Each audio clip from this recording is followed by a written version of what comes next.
আজ আমার ছোট্ট চুলায় জিলাপির আয়োজন করব। এর জন্য প্রথমে আমি শিরাটা বানিয়ে নিচ্ছি।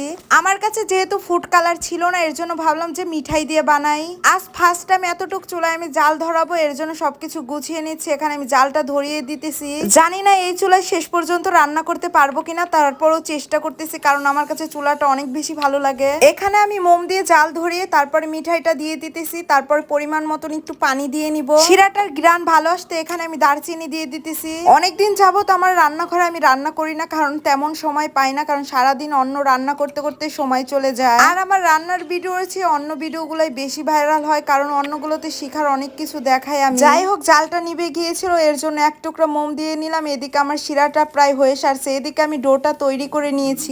এখন আমি জিলাপি বানানোর জন্য একটা কড়াই গরম করে নিব। সেখানে আমি পরিমাণ মতন তেল দিয়ে নিব। ছোট চুলায় কোনো রকম শিরাটা বানিয়ে নিয়েছি। এখন দেখি যে জিলাপি হবে কিনা, না হলে বড় চুলা নিয়ে নিব।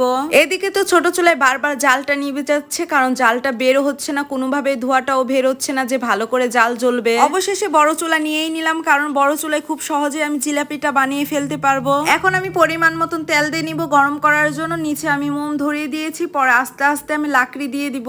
এখন আমি কিভাবে জিলাপি বানাই তোমরা দেখতে থাকো মনোযোগ দিয়ে।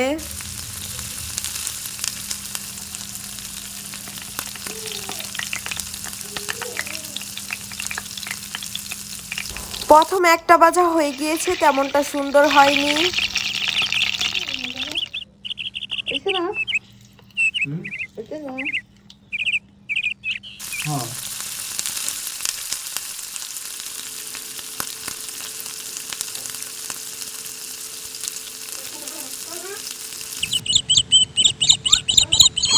মিনি কিচেনে যাই রান্না করি না কেন, খেতে কিন্তু খুব ভালোই লাগে আর দেখতেও খুব সুন্দর লাগে।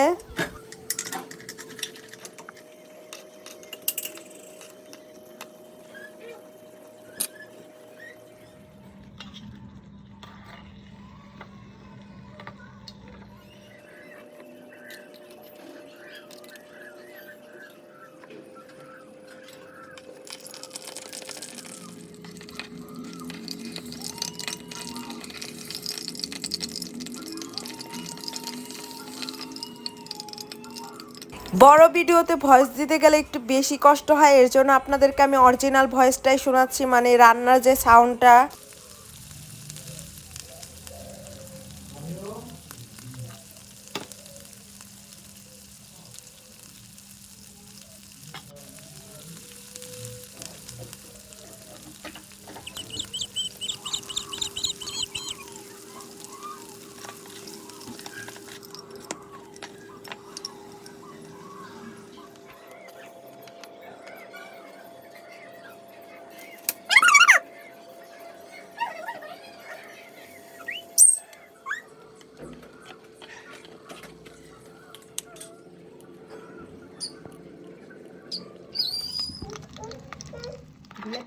তো সবাই তো দেখলেন যে আমি জিলাপিগুলো কিভাবে বানাইছি, দেখতে কিন্তু খুব সুন্দর লাগতেছে আর খেতেও খুব মজার ছিল।